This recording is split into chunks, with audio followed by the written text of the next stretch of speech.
ನನ್ನ ತಂದೆ ನನ್ನ ಮದುವೆಯನ್ನು ಹಳ್ಳಿಯ ಹುಡುಗಿಯ ಜೊತೆ ಚಿಕ್ಕಂದಿನಲ್ಲೇ ಮಾಡಿದ್ದರು. ಅವಳೆಂದರೆ ನನಗೆ ಇಷ್ಟವಿರಲಿಲ್ಲ. ನಾನು ದೊಡ್ಡವನಾದ ಮೇಲೆ ಚೆನ್ನಾಗಿ ಓದಿ ಪ್ರೊಫೆಸರ್ ಆದೆ. ನನ್ನ ಅಪ್ಪನ ಮರಣದ ನಂತರ ಆ ಹುಡುಗಿಯನ್ನು ಎಂದೂ ನಮ್ಮ ಮನೆಗೆ ಕರೆದುಕೊಂಡು ಬರಲಿಲ್ಲ. ನಾನು ಸುಂದರವಾದ ಮತ್ತು ಹೆಚ್ಚು ಓದಿದ ಹುಡುಗಿಯೊಂದಿಗೆ ಮದುವೆ ಮಾಡಿಕೊಂಡೆ. 1 ವರ್ಷದ ನಂತರ ಅವಳು ಮರಣ ಹೊಂದಿದಳು. ನಂತರ ನನ್ನ ಮೊದಲ ಹೆಂಡತಿ ಹುಚ್ಚೆಯಾಗಿದ್ದಾಳೆಂದು ಎಲ್ಲರೂ ಹೇಳುತ್ತಿದ್ದರು ಮತ್ತು ಒಂದು ದಿನ ಅವಳನ್ನು ಆಕಸ್ಮಿಕವಾಗಿ ನಾನು ನೋಡಿದಾಗ ನನ್ನ ಹೆಸರು ರಾಮಾನುಜ. ಯಾವಾಗ ನನ್ನ ಮರು ಮದುವೆಯ ಬಗ್ಗೆ ನನ್ನ ಮನಸ್ಸಿನಲ್ಲಿ ವಿಚಾರ ಮೂಡಿತೋ ಆಗಿನಿಂದಲೂ ನಾನು ವಿಚಿತ್ರ ಮನಸ್ಥಿತಿಯಲ್ಲಿ ಇದ್ದೆ. ಮತ್ತೆ ಮದುವೆ ಮಾಡಿಕೊಳ್ಳಲೇ ಅಥವಾ ಬೇಡವೇ ಎನ್ನುವ ಗೊಂದಲದಲ್ಲಿದ್ದೆ. ಆದರೆ ಯಾವಾಗ ನಾನು ಜಯಶ್ರೀಯನ್ನು ನೋಡಿದ್ದೇನೋ ನನ್ನ ವಿಚಾರವೇ ಬದಲಾಯಿತು. ನನಗೆ ಮತ್ತೆ ಮದುವೆಯಾಗಬೇಕು ಎಂದು ಅನ್ನಿಸಿತು. ಈಗ ನನ್ನ ಹೆಂಡತಿ ಸತ್ತು ಕೇವಲ 1 ವರ್ಷ ಮಾತ್ರ ಕಳೆದಿತ್ತು. ಆ ಸಮಯದಲ್ಲಿ ನಾನು ದೃಢ ನಿಶ್ಚಯ ಮಾಡಿದ್ದೆ. ನನ್ನ ಹೆಂಡತಿಯ ಜಾಗವನ್ನು ಯಾರಿಗೂ ನೀಡಬಾರದು ಎಂದು ಅಂದುಕೊಂಡಿದ್ದೆ. ಯಾವಾಗ ಜಯಶ್ರೀಯ ಸೌಂದರ್ಯವನ್ನು ನೋಡಿದೆನೋ ಆಗಿನಿಂದ ನನ್ನ ದೃಢ ನಿಶ್ಚಯ ಬದಲಾಯಿತು. ಅವಳ ಮನೆಯವರು ಸಹ ಜಯಶ್ರೀಯನ್ನು ನನಗೆ ಮದುವೆ ಮಾಡಿಕೊಡಲು ಒಪ್ಪಿಗೆಯನ್ನು ನೀಡಿದ್ದರು. ನನಗೀಗ ಯಾವುದೇ ಒಂದು ನಿರ್ಧಾರಕ್ಕೆ ಬರದಂಥ ಪರಿಸ್ಥಿತಿ ಎದುರಾಯಿತು. ನಾನು ಪ್ರೊಫೆಸರ್ ಶೆಟ್ಟಿ ಸರ್ನಲ್ಲಿ ಕೇಳಬೇಕೆಂದು ಅಂದುಕೊಂಡಿದ್ದೆ. ಅವರು ನನ್ನ ಹತ್ತಿರದ ಮಿತ್ರನಾಗಿರುವುದರ ಜೊತೆಗೆ ಒಬ್ಬ ತಿಳುವಳಿಕೆಯುಳ್ಳ ಆದರ್ಶವಾದಿ ವ್ಯಕ್ತಿಯಾಗಿದ್ದರು. ನಾನು ಅವರಲ್ಲಿ ಕೇಳಿದೆ, ನಾನೀಗ ಒಂದು ಇಕ್ಕಟ್ಟಿನಲ್ಲಿ ಸಿಲುಕಿಕೊಂಡಿದ್ದೇನೆ. ನಾನು ಮತ್ತೊಮ್ಮೆ ಮದುವೆಯಾಗಬೇಕೇ ಅಥವಾ ಬೇಡವೇ? ಅವರು ತುಂಬ ಜೋಶಿನ ಧ್ವನಿಯಲ್ಲಿ ಹೇಳಿದರು, ಮತ್ತೊಮ್ಮೆ ಅಲ್ಲ, ಮಗದೊಮ್ಮೆ ಮಾಡ್ಕೋ ರಾಮಾನುಜ. ಚಿಕ್ಕಂದಿನಲ್ಲಿ ಮದುವೆಯಾದ ಆ ಹುಡುಗಿಯನ್ನು ಏಕೆ ಮರೆಯುತ್ತೀಯಾ? ನನ್ನ ಸಲಹೆ ಏನೆಂದರೆ, ಮದುವೆಯಾಗುವುದಕ್ಕಿಂತ ನೀನು ನಿನ್ನ ಬಾಲ್ಯ ವಿವಾಹದ ಹುಡುಗಿಯನ್ನೇ ಕರೆತರುವುದು ಒಳ್ಳೆಯದು. ಅವಳು ತುಂಬ ಒಳ್ಳೆಯ ಹುಡುಗಿ. ನೀನು ಅವಳನ್ನು ಬೇಡವೆಂದು ಬಿಟ್ಟ ಮೇಲೆ ಅವಳು ಅಲ್ಲಿ ಇಲ್ಲಿ ಮನೆ ಕೆಲಸ ಮಾಡುತ್ತಾ ಜೀವನ ಕಳೆಯುತ್ತಿದ್ದಾಳೆ. ಒಮ್ಮೆಯಾದರೂ ಅವಳ ಬಗ್ಗೆ ಗಮನ ಕೊಡು ಎಂದರು. ಯಾಕಾದರೂ ಇವರ ಹತ್ತಿರ ಸಲಹೆ ಕೇಳಲು ಹೋದ್ನೋ ನನಗೆ ತುಂಬ ಬೇಸರವಾಯಿತು. ಇವರು ವಿಷಯವನ್ನು ಇನ್ನೂ ಗೊಂದಲಕ್ಕೆ ತಳ್ಳಿದರು. ಈಗ ಆ ಹುಚ್ಚಿಯನ್ನು ಮನೆಗೆ ಕರೆತರಲೇ? ಇನ್ನುವರೆಗೆ ಅವಳ ಮುಖವನ್ನು ಸಹ ನೋಡಿಲ್ಲ. ಅವಳನ್ನು ತುಂಬ ವರ್ಷಗಳ ಹಿಂದೆ ಬಿಟ್ಟು ಬಿಟ್ಟಿದ್ದೇನೆ. ಅವಳ ಹೆಸರು ಜಾನಕಿ. ಆಗ ನನಗೆ 16ರಿಂದ 17 ವರ್ಷ ವಯಸ್ಸಾಗಿತ್ತು. ನನಗೆ ಓದುವುದೆಂದರೆ ಆಗ ತುಂಬ ಇಷ್ಟವಾಗಿತ್ತು. ಆದರೆ ಮನೆಯವರ ಬಾಲ್ಯ ವಿವಾಹದ ಪರಂಪರೆಗೆ ನಾನು ಬಲಿಯಾದೆ. ಅಪ್ಪನ ಒತ್ತಾಯದ ಮೇರೆಗೆ ಬೇಡ ಬೇಡ ಎನ್ನುತ್ತಲೇ ಜಾನಕಿಯೊಂದಿಗೆ ಮದುವೆ ಮಾಡಿಕೊಂಡೆ. ಜಾನಕಿಗೆ ಆಗ 12ರಿಂದ 13 ವರ್ಷ ವಯಸ್ಸಾಗಿತ್ತು. ಆದ್ದರಿಂದ ನಮ್ಮಿಬ್ಬರನ್ನು 5 ವರ್ಷದ ನಂತರ ಸೇರಿಸುವುದು ಎಂದು ನಿರ್ಧಾರವಾಯಿತು. ಆಗ ನಾನು ತುಂಬ ಖುಷಿಯಾದೆ. ಅಪ್ಪಾಜಿಯವರು ಜಾನಕಿ ಎಂಬ ಹೆಸರಿನ ಹುಡುಗಿಯನ್ನು ನನಗೆ ಗಂಟು ಹಾಕಿದ್ದರು. 5 ವರ್ಷಗಳವರೆಗೆ ಅವಳು ನನ್ನಿಂದ ದೂರವಿದ್ದಳು. ನನ್ನ ಹೆಚ್ಚಿನ ಸಮಯವನ್ನು ನಾನು ಓದುವುದರಲ್ಲೇ ತೊಡಗಿಸಿಕೊಂಡೆ. ಈ ಮಧ್ಯೆ ನನ್ನ ತಂದೆಯವರು ಮರಣ ಹೊಂದಿದರು. ಅಮ್ಮನಂತೂ ಮೊದಲೇ ಹೊರಟು ಹೋಗಿದ್ದರು. ಅಪ್ಪನೇ ಒಮ್ಮೊಮ್ಮೆ ಜಾನಕಿಯ ಬಗ್ಗೆ ವಿಚಾರಿಸುತ್ತಿದ್ದರು. ತಂದೆಯವರ ಮರಣದ ನಂತರ ನಾನು ಜಾನಕಿಯನ್ನು ಮರೆತೇ ಬಿಟ್ಟೆ. 5 ವರ್ಷದ ನಂತರ ಜಾನಕಿಯವರ ತಂದೆ ನನ್ನ ಮನೆಗೆ ಜಾನಕಿಯನ್ನು ಕಳಿಸುತ್ತೇನೆ ಎಂದಾಗ ನಾನು ಈಗ ಬೇಡ ಎಂದು ಹೇಳಿ ಮಾತನ್ನು ತೇಲಿಸಿಬಿಟ್ಟೆ. ಇಲ್ಲಿ ನಾನು ಚೆನ್ನಾಗಿ ಓದಿ ಪ್ರೊಫೆಸರ್ ಆದೆ. ನೋಡಲು ಕೂಡ ನಾನು ಚೆನ್ನಾಗಿದ್ದೆ. ನಾನು ಪ್ರೊಫೆಸರ್ ಆದ ಮೇಲೆ ಜಾನಕಿ ನನಗೆ ಅನುಪಯುಕ್ತ ಎಂದು ಅನಿಸತೊಡಗಿತ್ತು. ನಾನು ಜಾನಕಿಯ ತಂದೆಗೆ, ಇಂತಹ ಹಳ್ಳಿಗುಗ್ಗನ್ನು ನನ್ನ ಹೆಂಡತಿಯಾಗಿ ಸ್ವೀಕರಿಸಲಾರೆ ಎಂದು ನೇರವಾಗಿ ಹೇಳಿಬಿಟ್ಟೆ. ಆನಂತರ ತುಂಬ ಹುಡುಗಿಯರನ್ನು ನೋಡಿದ ಮೇಲೆ ನಾನು ಸುನಂದಾಳನ್ನು ನನ್ನ ಹೆಂಡತಿಯಾಗಿ ಆರಿಸಿಕೊಂಡೆ. ಶ್ರೀಮಂತ ಕುಟುಂಬದ ಸುನಂದಾಳ ಸೌಂದರ್ಯ, ಶಿಕ್ಷಣ ಮತ್ತು ಅವಳು ನಡೆದುಕೊಳ್ಳುವ ರೀತಿ ಎಲ್ಲವನ್ನು ನೋಡಿ ನಾನು ಅವಳನ್ನು ಒಪ್ಪಿಕೊಂಡಿದ್ದೆ. ಆದರೆ ಒಂದು ವಿಷಯವೇನೆಂದರೆ, ಎಂದಿಗೂ ಸುನಂದ ಮನೆಯ ಕೆಲಸವನ್ನು ಮಾಡಲಿಲ್ಲ. ಅವಳು ಮನೆ ಕೆಲಸಕ್ಕಾಗಿ ಒಬ್ಬಳು ಆಳನ್ನು ಇಟ್ಟಳು. ಅವಳು ಇಡೀ ದಿನ ಮನೆಯಲ್ಲಿ ಕುಳಿತುಕೊಂಡಿರುತ್ತಿದ್ದಳು. ಆದರೆ ನಾನು ಅವಳ ಬಗ್ಗೆ ಯಾವುದೇ ಕಂಪ್ಲೇಂಟ್ ಮಾಡಲಿಲ್ಲ. ಆಗಾಗ ಜಾನಕಿಯ ಸುದ್ದಿ ಬಂದು ನನ್ನ ಕಿವಿಗೆ ಬೀಳುತ್ತಿತ್ತು. ಅವಳಿಗೆ ಬುದ್ಧಿಭ್ರಮಣೆಯಾಗಿದೆ ಎಂದು ನಾನು ಕೇಳಲ್ಪಟ್ಟೆ. ಅವಳು ಮನೆಯಲ್ಲಿ ಇಡೀ ದಿನ ಪೂಜೆ ಪುನಸ್ಕಾರಗಳನ್ನು ಮಾಡುತ್ತಾ ಮನೆಯ ಕೆಲಸಗಳನ್ನು ಮಾಡುತ್ತಾ ಕಾಲ ಕಳೆಯುತ್ತಿದ್ದಳು. ಯಾರೊಂದಿಗೂ ಮಾತನಾಡುವುದಾಗಲಿ ಯಾರನ್ನು ಭೇಟಿಯಾಗುವುದಾಗಲಿ ಮಾಡುತ್ತಿರಲಿಲ್ಲ. ಆದರೆ ನನ್ನ ಮೇಲೆ ಇದ್ಯಾವುದರ ಪ್ರಭಾವ ಬೀರಲಿಲ್ಲ. ನಾನು ಶ್ರೀಮಂತ ಮನೆಯ ಹುಡುಗಿಯನ್ನು ಮದುವೆಯಾಗಿ ಅವಳೊಂದಿಗೆ ಸಂಸಾರದಲ್ಲಿ ಮಗ್ನನಾಗಿದ್ದೆ. ಆದರೆ ನಮ್ಮ ಈ ಖುಷಿಗೆ ಜಾನಕಿಯ ಶಾಪ ತಟ್ಟಿರಬೇಕು. ಆದ್ದರಿಂದ ಸುನಂದಾಳಿಗೆ ಎಂಥ ರೋಗ ಬಂದಿತ್ತೆಂದರೆ ಅವಳು ಅದರಿಂದ ಹೊರಬರಲು ಸಾಧ್ಯವಾಗಲಿಲ್ಲ. ಅವಳ ಮರಣದ ನಂತರ ನಾನು ಮತ್ತೊಮ್ಮೆ ಏಕಾಂಗಿಯಾದೆ. ನಾನು ಮನೆಯಲ್ಲಿ 2 ಕೆಲಸಗಾರರೊಂದಿಗೆ 1 ವರ್ಷ ಹಾಗೆ ಕಳೆದೆ. ಆದರೆ ಜನರು, ನೀನಿನ್ನು ಚಿಕ್ಕ ವಯಸ್ಸಿನವನು, ನಿನಗೆ ಇನ್ನು ಜೀವನವಿದೆ, ಜೀವನ ಪೂರ್ತಿ ನೀನು ಒಂಟಿಯಾಗಿ ಇರುತ್ತೇನೋ, ಅದರ ಬದಲು ನೀನು ಮತ್ತೊಂದು ಮದುವೆ ಮಾಡಿಕೋ, ನಿನಗೆ ಒಂದು ಆಸರೆಯು ದೊರೆಯುವುದು, ನಿನ್ನ ವಂಶವು ಬೆಳೆಯುವುದು ಎಂದು ನನಗೆ ಸಲಹೆಯನ್ನು ನೀಡುತ್ತಿದ್ದರು. ಹೀಗೆ ಜನರು ಸಲಹೆ ಕೊಡುತ್ತಿದ್ದರಿಂದಲೇ ನನಗೆ ಮತ್ತೊಮ್ಮೆ ಮದುವೆಯಾಗಬೇಕೆಂಬ ಆಸೆಯಾಯಿತು. ನಾನು ಧಿಮಾಕಿನವನಂತೆ ಕಂಡರೂ ನಾನೇನು ಕೆಟ್ಟವನಾಗಿರಲಿಲ್ಲ. ನನ್ನೆಲ್ಲ ಗೆಳೆಯರು ಸಹ ಜಾನಕಿಯನ್ನು ಮರಳಿ ಕರೆತರುವಂತೆ ನನಗೆ ಸಲಹೆ ನೀಡಿದರು. ಆಗ ನಾನು ಯೋಚಿಸಿದೆ, ಒಮ್ಮೆ ಪ್ರಯತ್ನಿಸೋಣ. ಹೇಗಿದ್ದರೂ ಸ್ವಾಭಿಮಾನಿ ಜಾನಕಿ ಮರಳಿ ಬರುತ್ತಾಳೋ ಇಲ್ಲವೋ, ಮತ್ತು ಒಂದು ವೇಳೆ ಅವಳು ಬಂದರೆ ಅವಳೊಂದಿಗೆ ಎಷ್ಟೊಂದು ಕಠಿಣವಾಗಿ ನಡೆದುಕೊಳ್ಳುತ್ತೇನೆಂದರೆ ಅವಳು 3-4 ದಿನಗಳಲ್ಲಿ ನಮ್ಮ ಮನೆಯನ್ನು ಬಿಟ್ಟು ಓಡಿ ಹೋಗಬೇಕು. ಇದೇ ಸರಿ. ಗೆಳೆಯರ ಮಧ್ಯೆ ನಾನು ಒಳ್ಳೆಯವನಾಗಿಯೂ ಕಾಣಿಸಿಕೊಳ್ಳುತ್ತೇನೆ ಮತ್ತು ಮಾನಸಿಕ ಸ್ಥಿತಿಯನ್ನು ಕಳೆದುಕೊಂಡ ಜಾನಕಿಯ ಜೊತೆ ಇರುವ ಪ್ರಮೇಯವೂ ಬರುವುದಿಲ್ಲ. ಆದರೆ ನಾನೇ ಸ್ವತಃ ಅವಳನ್ನು ಕರೆಯಲು ಹೋಗಲಿಲ್ಲ. ನಮ್ಮ ಮನೆ ಕೆಲಸದವರನ್ನು ಕಳುಹಿಸಿದೆ. ಇಲ್ಲಿಯೂ ಸಹ ಕೆಲಸಗಾರರನ್ನು ನೋಡಿ ಜಾನಕಿ ಮರಳಿ ಬರಬಾರದೆಂದು ನಾನು ಯೋಚಿಸಿದೆ. ಆದರೆ ಸಂಜೆ ನಾನು ಕೆಲಸದಿಂದ ಮರಳಿ ಬಂದಾಗ ಜಾನಕಿ ನೀರಿನ ಗ್ಲಾಸ್ನೊಂದಿಗೆ ನನ್ನ ಮುಂದೆ ಹಾಜರಾದಳು. ನಾನು ಅವಳನ್ನು ನೋಡಿ ಆಶ್ಚರ್ಯಚಕಿತನಾದೆ. ಚಹಾ ಮಾಡಲೇ? ನಾಷ್ಟ ಮಾಡುತ್ತೀರಾ? ಹೇಗಿದ್ದರೂ ತಿಂಡಿ ರೆಡಿಯಾಗಿದೆ. ಅವಳ ಮಾತು ಕೇಳಿ ನಾನು ಚಕಿತನಾದೆ. ಆದರೆ ನಾನು ಮಾತನಾಡಲಿಲ್ಲ. ನಾನು ಜಾನಕಿ. ಬಹುಶಃ ನೀವು ನನ್ನನ್ನು ಗುರುತು ಹಿಡಿಯಲಿಲ್ಲ ಅನಿಸುತ್ತೆ ಎಂದಳು. ನಾನು ಹಾಂ ಸರಿ ಎಂದೆ. ಧ್ವನಿಯಲ್ಲಿ ಸ್ವಲ್ಪ ಕಠಿಣತೆ ಇತ್ತು. ನಾನು ಮೊದಲೇ ಎಲ್ಲವನ್ನೂ ನಿರ್ಧಾರ ಮಾಡಿಕೊಂಡಿದ್ದೆ. ನನಗೆ ತಿಂಡಿ ಗಿಂಡಿ ಬೇಡ. ಹಾಗಾದರೆ ಚಹಾನಾದರೂ ಕುಡಿರಿ, ನಿಮ್ಮ ಆಯಾಸ ಕಡಿಮೆಯಾಗುವುದು. ಇಷ್ಟು ಹೇಳಿ ಜಾನಕಿ ನನ್ನ ಮಾತಿಗೂ ಕಾಯದೆ ಅಡುಗೆ ಕೋಣೆಗೆ ಹೊರಟು ಹೋದಳು. ನಾನು ದಂಗಾಗಿ ಹೋದೆ. ಸುನಂದ ಇರುವಾಗ ನಾನು ಕಾಲೇಜಿನಿಂದ ಮರಳಿ ಬಂದಾಗ ಎಂದಿಗೂ ಅವಳು ಒಂದು ಗ್ಲಾಸ್ ನೀರು ಹಿಡಿದು ಕೂಡ ನನ್ನ ಮುಂದೆ ಬರಲಿಲ್ಲ. ಅವಳು ಚಹಾ ತಿಂಡಿಯ ಬಗ್ಗೆ ಕೇಳಲಿಲ್ಲ. ಅವಳಿದ್ದಾಗಲೂ ಅವಳ ಈ ಜವಾಬ್ದಾರಿಯನ್ನು ಕೆಲಸಗಾರರೇ ಪೂರ್ಣಗೊಳಿಸಿದ್ದರು. ಜಾನಕಿ ಚಹಾ ತೆಗೆದುಕೊಂಡು ಬಂದಳು. ನಾನು ಚಹಾ ಕುಡಿದು ಫ್ರೆಶ್ ಆದೆ. ಆದರೆ ಈಗ ನಾನು ಮನೆಯಲ್ಲಿ ಹೆಚ್ಚು ಸಮಯ ಕಳೆಯಲು ಇಷ್ಟಪಡಲಿಲ್ಲ. ಜಾನಕಿ ನನ್ನನ್ನು ಜಾಲದಲ್ಲಿ ಸಿಲುಕಿಸಲು ಪ್ರಯತ್ನಿಸುತ್ತಿದ್ದಾಳೆ. ನಾನು ಅವಳಿಗೆ ಮತ್ತೊಮ್ಮೆ ಅವಕಾಶವನ್ನು ನೀಡಲು ಬಯಸುವುದಿಲ್ಲ. ಆದ್ದರಿಂದ ನಾನು ತಕ್ಷಣ ಮನೆಯಿಂದ ಹೊರಬಂದೆ. ತುಂಬ ರಾತ್ರಿಯಾದ ಮೇಲೆ ನಾನು ಮನೆಗೆ ಬಂದೆ. ಜಾನಕಿ ನನಗಾಗಿ ಸೋಫಾದ ಮೇಲೆ ಕುಳಿತು ಕಾಯುತ್ತಿದ್ದಳು. ನನ್ನನ್ನು ನೋಡುತ್ತಲೇ ಹೇಳಿದಳು, ಕೈಕಾಲು ಮುಖ ತೊಳೆದುಕೊಳ್ಳಿ, ಊಟವನ್ನು ಬಡಿಸುತ್ತೇನೆ. ಏಕೆ, ಮನೆಯಲ್ಲಿ ಕೆಲಸದಾಳುಗಳು ಇಲ್ಲವೇ? ನಾನು ಅವರಿಂದ ಊಟವನ್ನು ಹಾಕಿಸಿಕೊಳ್ಳುವೆ. ನೀನು ತೊಂದರೆ ತೆಗೆದುಕೊಳ್ಳುವ ಅವಶ್ಯಕತೆ ಇಲ್ಲ. ಗಂಡನಿಗೆ ಅಡುಗೆಯವರು ಊಟ ಬಡಿಸಲಿ ಎನ್ನುವ ಸಂಸ್ಕಾರ ನನ್ನದಲ್ಲ. ಹೇಗಿದ್ದರೂ ಪೂಜೆ ಪುನಸ್ಕಾರಗಳನ್ನು ಮಾಡಿದ ಮೇಲೆ ನಿಮ್ಮ ಸೇವೆ ಮಾಡುವ ಅವಕಾಶ ನನಗೆ ದೊರೆಯಿತು. ನಾನು ಅದನ್ನು ಕಳೆದುಕೊಳ್ಳಲು ಬಯಸುವುದಿಲ್ಲ. ಆದರೆ ನನ್ನ ಮೊದಲ ಹೆಂಡತಿ ನನ್ನಲ್ಲಿ ಏನನ್ನೂ ಹೇಳುತ್ತಿರಲಿಲ್ಲ.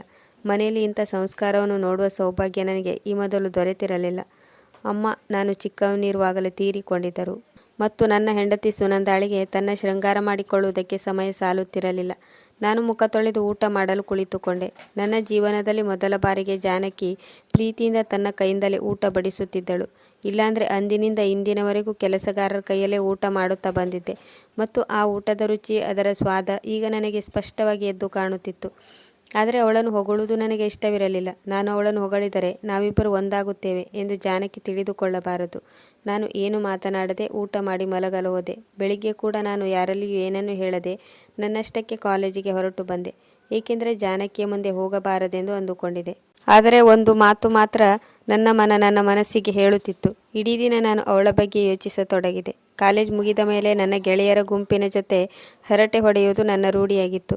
ಆದರೆ ಇಂದಂತೂ ನನಗೆ ಮನೆಗೆ ಹೋಗುವ ಮನಸ್ಸೇ ಆಗಲಿಲ್ಲ. ಒಬ್ಬಳು ಅಪರಿಚಿತ ಹೆಂಗಸು ಮನೆಯಲ್ಲಿರುವಾಗ ಮನೆಗೆ ಹೋಗುವುದು ಸರಿ ಕಾಣಲಿಲ್ಲ. ನನಗೆ ಮನದಲ್ಲೇ ವಿಚಿತ್ರ ಯೋಚನೆಗಳು ಬರುತ್ತಿದ್ದವು. ಅವಳು ನನ್ನ ಹೆಂಡತಿ ಎನ್ನುವ ಎಲ್ಲ ಹಕ್ಕನ್ನು ಚಲಾಯಿಸಲು ಪ್ರಯತ್ನಿಸುತ್ತಿದ್ದಳು. ಆದರೆ ನಾನು ಅವಳೊಂದಿಗೆ ಮದುವೆಯಾಗಿದ್ದೇನೆ ಎಂಬುದನ್ನು ಮರೆತು ಹೋಗಿದ್ದೆ. ಆದರೆ ಎಷ್ಟೇ ಹೊತ್ತಾದರೂ ನಾನು ಮನೆಗೆ ಬರಲೇಬೇಕಿತ್ತು. ಮನೆಗೆ ಬಂದಾಗ ಮತ್ತೆ ಜಾನಕಿ ನನ್ನನ್ನೇ ಎದುರು ನೋಡುತ್ತಿದ್ದಳು. ನಾನು ಮೊದಲೇ ಹೇಳಿದ್ನಲ್ಲ, ನನ್ನ ಕೆಲಸ ಮಾಡಲು ಮನೆ ಕೆಲಸದವರಿದ್ದಾರೆ. ನೀನು ಚಿಂತೆ ಮಾಡುವ ಅವಶ್ಯಕತೆ ಇಲ್ಲ. ನಾನು ಕೆಲಸದವರನ್ನು ಕೆಲಸದಿಂದ ತೆಗೆದು ಹಾಕಿದ್ದೇನೆ. ನನಗೆ ಹೇಳದೆ ಕೇಳದೆ? ಹಾಂ, ನಾನು ನಿಮ್ಮ ಹೆಂಡತಿ. ನನಗೆ ನಿರ್ಧಾರ ತೆಗೆದುಕೊಳ್ಳುವ ಹಕ್ಕಿದೆ. ನಾನೀಗ ಬಂದಿದ್ದೇನೆ ಅಲ್ವಾ? ಅಂದ ಮೇಲೆ ಕೆಲಸಗಾರರ ಅಗತ್ಯವೇನಿದೆ? ನಾನು ಕಕ್ಕಾಬಿಕ್ಕಿಯಾದೆ. ಇವಳು ಮನೆಯಲ್ಲಿ ಅಧಿಕಾರ ಚಲಾಯಿಸುತ್ತಿದ್ದಾಳೆ ಮತ್ತು ನನ್ನ ಮನೆಯನ್ನು ತನ್ನ ವಶಕ್ಕೆ ತೆಗೆದುಕೊಳ್ಳಲು ಪ್ರಯತ್ನಿಸುತ್ತಿದ್ದಾಳೆ. ಆದರೆ ನಾನು ಅವಳಿಗೆ ಏನನ್ನೂ ಹೇಳಲಿಲ್ಲ. ರಾತ್ರಿಯಿಡೀ ನನ್ನ ಕಣ್ಣಿಗೆ ನಿದ್ದೆ ಹತ್ತಲಿಲ್ಲ. ಆದ್ದರಿಂದ ಬೆಳಿಗ್ಗೆ ಬೇಗ ಎದ್ದು ಓಡಿ ಹೋಗುವ ನನ್ನ ಯೋಚನೆಯೂ ಸಹ ವಿಫಲವಾಯಿತು. ಬೆಳಿಗ್ಗೆ ಎದ್ದು ಜಾನಕಿಯನ್ನು ಎದುರಿಸಬೇಕಿತ್ತು. ಅವಳು ಚಹಾದ ಟ್ರೇಯನ್ನು ಹಿಡಿದುಕೊಂಡು ಬೆಡ್ರೂಮಿಗೆ ಬಂದಳು. ನಾನಂತೂ ನನ್ನ ಮೈ ಮುಚ್ಚಿಕೊಳ್ಳಲು ಬಟ್ಟೆಯನ್ನು ಹುಡುಕತೊಡಗಿದೆ. ನೀನೇಕೆ ನನ್ನ ರೂಮಿಗೆ ಬಂದೆ? ಚಹಾ ಕೊಡಲು. ಯಾಕೆ, ನಾನು ನಿಮ್ಮ ರೂಮಿಗೆ ಬರಬಾರ್ದಾ? ಹೀಗೆ ಪ್ರತಿದಿನ ಒಂದಲ್ಲ ಒಂದು ಅಧಿಕಾರವನ್ನು ನನ್ನ ಮೇಲೆ ಚಲಾಯಿಸುತ್ತಿದ್ದಳು. ಸರಿ, ಅಲ್ಲೇ ಇಡು, ನಾನು ಆಮೇಲೆ ಕುಡಿತೀನಿ. ನೀವೇಕೆ ನನ್ನ ಮುಖ ನೋಡದೆ ಮಾತನಾಡುತ್ತಿದ್ದೀರಿ? ನೀವೇನಾದರೂ ತಪ್ಪು ಮಾಡಿದ್ದೀರಾ? ಬೆಳಿಗ್ಗೆ ಎದ್ದು ನನ್ನ ಮುಖ ನೋಡಿದರೆ ನಿಮಗೆ ಕೆಟ್ಟದಾಗುವಷ್ಟು ಅಶುಭ ಮುಖವಲ್ಲ ನನ್ನದು. ಹೀಗೆ ಹೇಳುತ್ತಾ ಅವಳು ಜೋರಾಗಿ ನಕ್ಕು ಹೊರಹೋದಳು. ಇಂದು ಮೊದಲ ಬಾರಿಗೆ ನಾನು ಅವಳನ್ನು ಕಣ್ಣೆತ್ತಿ ನೋಡಿದ್ದೆ. ನಾನು ಏನೆಂದು ಯೋಚಿಸಿ ಜಾನಕಿಯನ್ನು ತಿರಸ್ಕರಿಸಿದ್ದೇನೋ, ವಾಸ್ತವವಾಗಿ ಅವಳು ಆ ರೀತಿ ಇರಲಿಲ್ಲ. ಸೌಂದರ್ಯದಲ್ಲಾಗಲಿ ಅವಳು ಇರುವ ರೀತಿಯಲ್ಲಾಗಲಿ ಸುನಂದಾಳಿಗಿಂತ ತುಂಬ ಡಿಫರೆಂಟ್ ಆಗಿದ್ದಳು. ಆದರೆ ಜಾನಕಿ ಸುನಂದಾಳ ಹಾಗೆ ಮೇಕಪ್ ಮಾಡಿಕೊಳ್ಳುತ್ತಿರಲಿಲ್ಲ. ಆದರೆ ಅವಳಲ್ಲಿ ಬೇರೆ ರೀತಿಯ ಸಾಧ್ವಿಯ ಗುಣವಿತ್ತು. ಆಗ ತಕ್ಷಣ ನನ್ನ ಮನಸ್ಸು ಹೇಳಿತು, ನಾನು ಇದನ್ನೆಲ್ಲ ಏಕೆ ಯೋಚಿಸುತ್ತಿದ್ದೇನೆ? ಇದರ ಅರ್ಥವೇನು? ಅವಳು ಹೇಗಾದರೂ ಇರಲಿ, ನನಗೇನಾಗಬೇಕಾಗಿದೆ? ನಾನು ಚಹಾ ಕುಡಿದು ಕೆಳಗಿಳಿದು ಬಂದಾಗ ಮನೆಯ ವಾತಾವರಣ ಪೂರ್ತಿ ಬದಲಾಗಿ ಹೋಗಿತ್ತು. ಇಡೀ ಮನೆ ಅಗರಬತ್ತಿಯ ಸುವಾಸನೆಯಿಂದ ಘಮಘಮಿಸುತ್ತಿತ್ತು. ಬಹುಶಃ ಈಗಲೇ ಜಾನಕಿ ಪೂಜೆ ಮಾಡಿ ಎದ್ದಿರಬೇಕು. ನಾನು ಕೆಳಕ್ಕೆ ಬರುತ್ತಲೇ ಪ್ರಸಾದದ ತಟ್ಟೆಯನ್ನು ತೆಗೆದುಕೊಂಡು ಜಾನಕಿ ನನ್ನ ಮುಂದೆ ಬಂದಳು. ನನಗೆ ಇದೆಲ್ಲ ಇಷ್ಟವಿರಲಿಲ್ಲ ಮತ್ತು ನಾನು ಕೂಡ ಪೂಜೆ ಪುನಸ್ಕಾರವನ್ನು ಮಾಡುತ್ತಿರಲಿಲ್ಲ. ಜಾನಕಿಗೆ ಹೇಳಿದೆ, ನನಗೆ ದೇವರಲ್ಲಿ ನಂಬಿಕೆ ಇಲ್ಲ. ಅಪ್ಪ ಸತ್ತು ಹೋದ ಮೇಲೆ ಈ ಮನೆಯಲ್ಲಿ ಎಂದು ಪೂಜೆ ಪುನಸ್ಕಾರಗಳನ್ನು ಮಾಡಲಿಲ್ಲ. ನೀನು ಸಹ ಈ ಮನೆಯಲ್ಲಿ ನಿನ್ನ ಬುದ್ಧಿಯನ್ನು ತೋರಿಸಬೇಡ ಮತ್ತು ನೀನು ಈ ಮನೆಯಲ್ಲಿ ನಿನ್ನ ಅಧಿಕಾರ ತೋರಿಸಲು ಪ್ರಯತ್ನಿಸಬೇಡ. ನಾನು ಬೇಕಂತಲೇ ತುಂಬ ಕಠಿಣವಾಗಿ ಈ ಮಾತನ್ನು ಹೇಳಿದ್ದೆ. ಆದರೆ ಜಾನಕಿ ಸಿಟ್ಟಾದಂತೆ ತೋರಲಿಲ್ಲ. ನಾನು ಈ ಮನೆಯಲ್ಲಿ ಅಧಿಕಾರ ಚಲಾಯಿಸುತ್ತಿಲ್ಲ. ಹಾಗೆ ನಾನು ಎಲ್ಲಿಯವರೆಗೆ ಈ ಮನೆಯಲ್ಲಿ ಇರುತ್ತೀನೋ ಅಲ್ಲಿಯವರೆಗೆ ನಾನು ಪೂಜಾ ಪುನಸ್ಕಾರಗಳನ್ನು ಮಾಡುವುದನ್ನು ನಿಲ್ಲಿಸುವುದಿಲ್ಲ.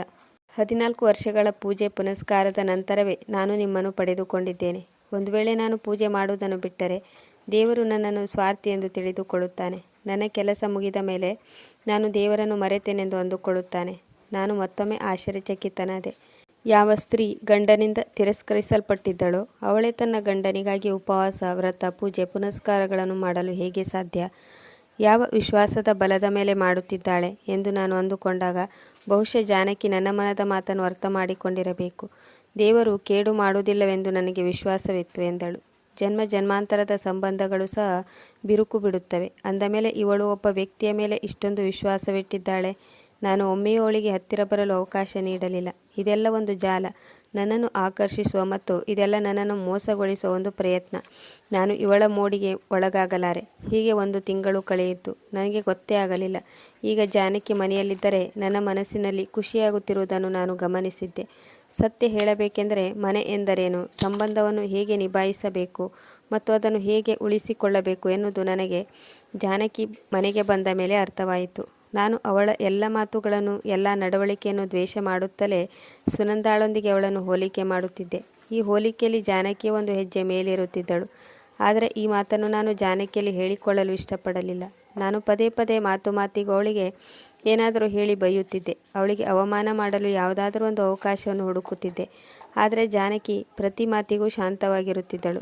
ಸುಮ್ಮನಿದ್ದೇ ತನ್ನ ಜವಾಬ್ದಾರಿಯನ್ನು ನಿಭಾಯಿಸುತ್ತಿದ್ದಳು. ಯಾವುದೇ ಅಪೇಕ್ಷೆಯೂ ಇಲ್ಲ, ಯಾವುದೇ ಕನಸುಗಳೂ ಇಲ್ಲ. ಬಹುಶಃ ತನ್ನ ಗಂಡನ ಮನೆಯಲ್ಲಿ ತನಗೆ ಜಾಗ ಸಿಕ್ಕಿದ ಮೇಲೆ ಅವಳಿಗೆ ಬೇರೆ ಯಾವುದೇ ಕನಸುಗಳು ಉಳಿದಿರಲಿಲ್ಲ ಅನಿಸುತ್ತೆ. ಆದರೆ ಈ ಮಧ್ಯದಲ್ಲಿ ಒಂದು ಘಟನೆ ನಡೆಯಿತು. ನಾನು ನನ್ನ ರೂಮಿನಲ್ಲಿ ಮಲಗಿದ್ದೆ. ಅರ್ಧರಾತ್ರಿಯಲ್ಲಿ ಯಾರದೋ ಕೈನ ಸ್ಪರ್ಶವಾಗಿ ಗಡಿಬಿಡಿಯಲ್ಲಿ ಎದ್ದು ಕುಳಿತೆ. ಅದು ಜಾನಕಿಯ ಕೈಯಾಗಿತ್ತು. ಇಷ್ಟೇ, ನಾನು ಹಿಂದೆ ಮುಂದೆ ಯೋಚಿಸಲಿಲ್ಲ. ಅವಳ ಮೇಲೆ ಕೂಗಾಡಿದೆ, ನಿನಗೆ ನಾಚಿಕೆಯಾಗುವುದಿಲ್ಲವೇ? ಇಷ್ಟೊಂದು ರಾತ್ರಿಯಲ್ಲಿ ಒಬ್ಬ ಗಂಡಸಿನ ಕೋಣೆಗೆ ಈ ರೀತಿ ಬಂದಿದ್ದೀಯಲ್ಲ. ಇಲ್ಲಿಯವರೆಗೆ ನೀನು ಏನು ಮಾಡುತ್ತಾ ಬಂದಿದೆಯೋ ಅದೆಲ್ಲವನ್ನು ನಾನು ಒಬ್ಬ ಕುರುಡನಂತೆ ಸಹಿಸಿಕೊಂಡೆ. ನನ್ನ ಮೇಲೆ, ನನ್ನ ಮನೆಯ ಮೇಲೆ ನಿನ್ನ ಅಧಿಕಾರ ಚಲಾಯಿಸುತ್ತಾ ಬಂದೆ. ಆದರೂ ನಾನು ನಿನಗೆ ಏನೂ ಹೇಳಲಿಲ್ಲ. ಈಗ ನೀನು ನನ್ನ ದೇಹದ ಮೇಲೆಯೂ ಅಧಿಕಾರ ಚಲಾಯಿಸಲು ಬಂದಿದ್ದೀಯಾ? ನಾನು ನಿನ್ನನ್ನು ಹೆಂಡತಿಯೆಂದು ಒಪ್ಪಿಕೊಳ್ಳಲಿಲ್ಲ ಎಂದ ಮೇಲೂ ನೀನೇಕೆ ನನಗೆ ಗಂಟು ಬಿದ್ದಿದೆಯಾ? ಛೀ, ನಾನಂತೂ ನಿನ್ನನ್ನು ಒಳ್ಳೆ ಸುಸಂಸ್ಕೃತ ಹೆಣ್ಣು ಎಂದುಕೊಂಡಿದ್ದೆ. ಜಾನಕಿಯ ಕಣ್ಣುಗಳು ತುಂಬಿ ಬಂದವು. ಅವಳು ಒಂದೇ ಒಂದು ಮಾತನಾಡಲಿಲ್ಲ. ತಕ್ಷಣ ಕೋಣೆಯಿಂದ ಹೊರಬಂದಳು. ಬೆಳಿಗ್ಗೆ ನಾನು ಎದ್ದಾಗ ಇಂದು ನನಗೆ ಚಹಾ ಕೂಡ ಸಿಗುವುದಿಲ್ಲ ಎಂದು ಅಂದುಕೊಂಡೆ. ರಾತ್ರಿ ಇಷ್ಟೆಲ್ಲ ನಡೆದ ಮೇಲೆ ಬಹುಶಃ ಜಾನಕಿ ಸಿಟ್ಟು ಮಾಡಿಕೊಂಡು ಕುಳಿತಿರಬೇಕು. ಆದರೆ ಕೆಳಕ್ಕೆ ಬರುತ್ತಿದ್ದಂತೆ ಡೈನಿಂಗ್ ಟೇಬಲ ಬಳಿ ಚಹಾ, ನಾಷ್ಟ ತಯಾರಾಗಿತ್ತು. ಆದರೆ ಪ್ರತಿನಿತ್ಯದಂತೆ ಜಾನಕಿಯ ನಸುನಗುವ ಮುಖ ನನ್ನ ಕಣ್ಣ ಮುಂದೆ ಬರಲಿಲ್ಲ. ನಾನು ಟೆನ್ಷನ್ನಿಂದ ಆ ಕಡೆ ಈ ಕಡೆ ಹುಡುಕತೊಡಗಿದೆ. ಆದರೆ ಎಲ್ಲೂ ಜಾನಕಿ ಕಾಣಲಿಲ್ಲ. ಆಗ ನನಗನಿಸಿತು, ನಾನು ರಾತ್ರಿ ಸ್ವಲ್ಪ ಹೆಚ್ಚಾಗಿಯೇ ಮಾತನಾಡಿರಬೇಕು. ನಾನು ಆ ರೀತಿ ಮಾಡಬಾರದಿತ್ತು. ಮತ್ತೊಂದು ಕ್ಷಣ ಯೋಚಿಸಿದ್ದೆ. ಹೇಳಿದ್ದು ಹೇಳಾಗಿದೆ. ಇಷ್ಟು ಚಿಕ್ಕ ವಿಷಯಕ್ಕಾಗಿ ನಾನು ಅವಳಲ್ಲಿ ಕ್ಷಮೆ ಕೇಳುವುದಿಲ್ಲ. ಆ ದಿನ ನಾನು ಕಾಲೇಜಿಗೇನೋ ಬಂದಿದ್ದೆ. ಆದರೆ ನನಗೆ ಪಾಠ ಮಾಡಲು ಆಗಲಿಲ್ಲ. ನಾನು ಜಾನಕಿಯನ್ನು ಅವಮಾನಿಸಿದ್ದಕ್ಕೆ ನನ್ನ ಪರಿಸ್ಥಿತಿ ಹೀಗಾಗಿತ್ತು. ತುಂಬ ಯೋಚಿಸಿದ ಮೇಲೆ ಕೊನೆಗೂ ನಾನೊಂದು ನಿರ್ಧಾರಕ್ಕೆ ಬಂದೆ. ನನ್ನಿಂದ ತಪ್ಪಾಗಿದೆ ಎಂದು ಜಾನಕಿಯಲ್ಲಿ ಹೋಗಿ ಹೇಳಬೇಕು. ರಾತ್ರಿ ಆಕಸ್ಮಿಕವಾಗಿ ನನ್ನ ನಿದ್ದೆ ಹಾಳಾಗಿದ್ದಕ್ಕೆ ಗಡಿಬಿಡಿಯಲ್ಲಿ ನಾನು ಈ ರೀತಿ ಮಾತನಾಡಿದ್ದೆ ಎಂದು. ಆದರೆ ಸ್ವಲ್ಪ ಸಮಾಧಾನದಿಂದ ಹೇಳಬೇಕು. ಇದೇ ಸರಿ. ಹೇಗೆ ಮಾತನಾಡೋದು? ಏನು ಹೇಳಬೇಕು? ಪೂರ ಸ್ಕ್ರಿಪ್ಟನ್ನು ರಿಹರ್ಸಲ್ ಮಾಡಿಕೊಂಡು ನಂತರ ಸಂಜೆ ಮನೆಗೆ ಬಂದೆ. ಆದರೆ ಪ್ರತಿದಿನದಂತೆ ಜಾನಕಿ ನೀರಿನ ಗ್ಲಾಸನ್ನು ತೆಗೆದುಕೊಂಡು ನನ್ನ ಕಣ್ಣ ಮುಂದೆ ಬರಲಿಲ್ಲ. ನನಗೀಗ ಸ್ವಲ್ಪ ಚಿಂತೆಯಾಯಿತು. ಸುಮಾರು 1.5 ತಿಂಗಳಿನಿಂದ ಪ್ರತಿದಿನ ಹೀಗೆ ನೀರಿನ ಗ್ಲಾಸನ್ನು ಹಿಡಿದು ನಿಂತಿರೋ ಜಾನಕಿಯನ್ನು ನೋಡುತ್ತಾ ಬಂದಿದ್ದೆ. ಅಷ್ಟರಲ್ಲಿ ಕೆಲಸದ ಗೋಪಾಲ ನೀರಿನ ಗ್ಲಾಸನ್ನು ಹಿಡಿದುಕೊಂಡು ಬಂದ. ಅರೆ, ನೀನು ಯಾವಾಗ ಬಂದೆ? ಜಾನಕಿ ಅಮ್ಮ ನನ್ನನ್ನು ಕರೆದಿದ್ದರು. ಅವರು ಮನೆಯನ್ನು ಬಿಟ್ಟು ಹೋಗುತ್ತಿದ್ದೇನೆ ಎಂದು ಹೇಳಿದರು. ಅದರಿಂದ ನಿಮ್ಮನ್ನು ಚೆನ್ನಾಗಿ ನೋಡಿಕೊಳ್ಳಲು ನಾನು ಬಂದಿದ್ದೇನೆ. ಮತ್ತು ನಿಮಗಾಗಿ ಒಂದು ಪತ್ರವನ್ನು ಕೊಟ್ಟು ಹೋಗಿದ್ದಾರೆ. ಒಳ್ಳೆಯದು, ನೀನು ಹೋಗು, ಒಂದು ಕಪ್ ಚಹಾ ಮಾಡಿಕೊಡು.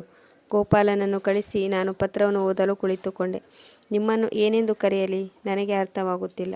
ಆದ್ದರಿಂದ ಸಂಬೋಧನೆ ಮಾಡದೆ ಪತ್ರವನ್ನು ಬರೆಯಲು ಶುರು ಮಾಡಿದ್ದೇನೆ. ನಾನು ಇಂದು ನಿಮ್ಮನ್ನು ಬಿಟ್ಟು ಹೋಗಿರುವುದರಿಂದ ನಿಮಗೆ ಖುಷಿಯಾಗುತ್ತದೆ ಎಂದು ಅಂದುಕೊಂಡಿದ್ದೇನೆ. ನಾನು ಬರುವುದಕ್ಕಿಂತ ಮೊದಲು ಸಹ ನೀವು ಇದೇ ರೀತಿ ಯೋಚಿಸಿದ್ದೀರಿ ಎಂದು ನನಗೆ ಗೊತ್ತು. ನಾನು ಮನೆ ಬಿಟ್ಟು ಹೋಗಬೇಕೆಂದು ಮಾತು ಮಾತಿಗೂ ನನ್ನನ್ನು ಅವಮಾನಿಸುತ್ತಿದ್ರಿ. ಇಲ್ಲದೆ ಹೋದರೆ ನೀವು ಇಷ್ಟೊಂದು ಕೆಟ್ಟದಾಗಿ ಮಾತನಾಡೋ ಸ್ವಭಾವದವರಾಗಿರಲಿಲ್ಲ. ಇದನ್ನು ನಾನು ಮೊದಲ ದಿನವೇ ನಿಮ್ಮ ಮುಖವನ್ನು ನೋಡಿ ತಿಳಿದುಕೊಂಡಿದ್ದೆ. ನೀವು ನಿಮ್ಮ ಗುರಿಯನ್ನು ತಲುಪಲು ಸಫಲರಾಗಿದ್ದೀರಿ. ಆದರೆ ನನಗೆ ನಿಮ್ಮ ಮೇಲೆ ಯಾವುದೇ ಕಂಪ್ಲೇಂಟ್ಗಳಿಲ್ಲ. ದೇವರು ಗಂಡನ ಸೇವೆ ಮಾಡಲು ಸ್ವಲ್ಪ ದಿನವಾದರೂ ಅವಕಾಶ ಕೊಟ್ಟನಲ್ಲ, ಅದಕ್ಕಾಗಿ ನಾನು ಅವನಿಗೆ ತುಂಬ ಕೃತಜ್ಞತೆಯನ್ನು ಹೇಳುತ್ತೇನೆ. ನನ್ನ ಉಳಿದ ದಿನಗಳನ್ನು ನಾನು ಇದನ್ನೇ ನೆನಪಿಸಿಕೊಳ್ಳುತ್ತಾ ಕಳೆಯುತ್ತೇನೆ. ಪತ್ರ ಬರೆಯಲು ಕಾರಣವೇನೆಂದರೆ ನಿಮ್ಮನ್ನು ದೂಷಿಸುವ ಉದ್ದೇಶವಿರಲಿಲ್ಲ. ಇದರಲ್ಲಿ ನನ್ನದೇನು ತಪ್ಪಿಲ್ಲ ಎಂದು ಹೇಳಲು ಬಯಸಿದ್ದೇನೆ. ಬದಲಾಗಿ ಸುಳ್ಳನ್ನು ಸುಳ್ಳು ಎಂದು ಸಾಬೀತುಪಡಿಸುವ ಅವಶ್ಯಕತೆ ಇಲ್ಲ ಮತ್ತು ನನಗೆ ಆ ಹವ್ಯಾಸವೂ ಇಲ್ಲ. ಆ ದಿನ ರಾತ್ರಿ ನಾನು ನಿಮ್ಮ ಕೋಣೆಗೆ ನಿಮ್ಮ ಪ್ರೀತಿಯನ್ನು ಪಡೆಯಲು ಬಂದಿರಲಿಲ್ಲ.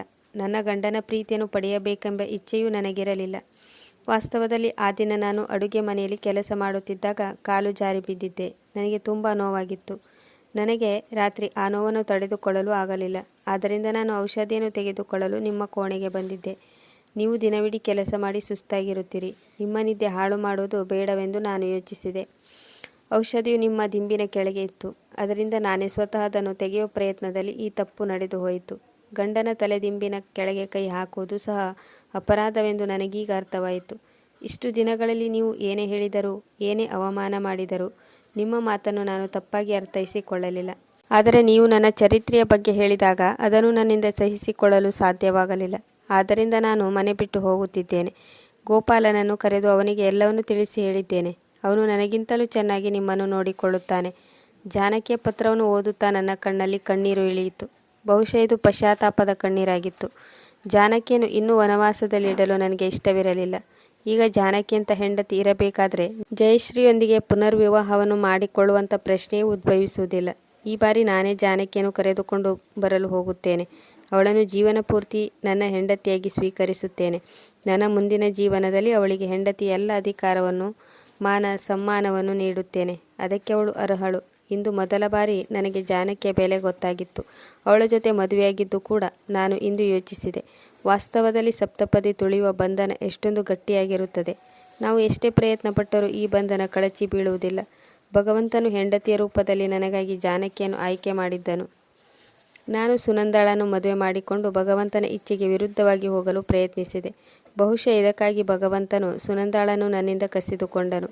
ನಮ್ಮ ಕಾನೂನಿನಂತೆ ಭಗವಂತನ ಕೋರ್ಟ್ನಲ್ಲಿ ಬಹುಶಃ ಮತ್ತೊಂದು ಮದುವೆಯಾಗಲು ಅವಕಾಶವಿಲ್ಲ. ಆದರೆ ಈಗ ಎಲ್ಲ ತಪ್ಪುಗಳಿಗೂ ಪ್ರಾಯಶ್ಚಿತ್ತ ಮಾಡಿಕೊಳ್ಳುವ ಅವಕಾಶ ಒದಗಿ ಬಂದಿದೆ. ಮಾರನೇ ದಿನವೇ ನಾನು ಜಯಶ್ರೀ ಮನೆಯವರಿಗೆ ಹೇಳಿದೆ. ನಾನು ಜಯಶ್ರೀಯನ್ನು ಮದುವೆ ಮಾಡಿಕೊಳ್ಳುವುದಿಲ್ಲ ಎಂದು ಹೇಳಿದೆ. ಸ್ವತಃ ನಾನೇ ಜಾನಕಿಯನ್ನು ಕರೆದುಕೊಂಡು ಬರಲು ಹೊರಟೆ.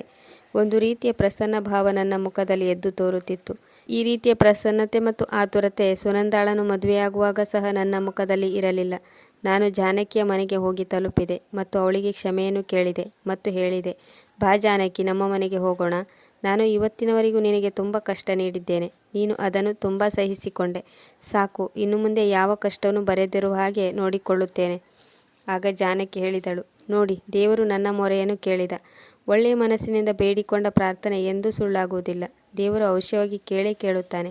ಬಹುಶಃ ಎಷ್ಟೇ ದಿನಗಳಾಗಲಿ, ಎಷ್ಟೇ ವರ್ಷಗಳಾಗಲಿ, ಕೊನೆಗೊಮ್ಮೆ ಅವನು ನಾವು ಬೇಡಿಕೊಂಡದ್ದನ್ನೆಲ್ಲ ಅವನು ನೀಡುತ್ತಾನೆ. ಜಾನಕಿ ಇಂದು ತುಂಬ ಖುಷಿಯಾಗಿದ್ದಳು. ಪ್ರಿಯ ವೀಕ್ಷಕರೇ, ಈ ಕತೆ ನಿಮಗೆ ಇಷ್ಟವಾಗಿದ್ದಲ್ಲಿ ಇದಕ್ಕೊಂದು ಲೈಕ್ ಕೊಡಿ, ಕಮೆಂಟ್ ಮಾಡಿ ಮತ್ತು ಶೇರ್ ಮಾಡಿ. ಸಬ್ಸ್ಕ್ರೈಬ್ ಮಾಡಲು ಮರೆಯದಿರಿ.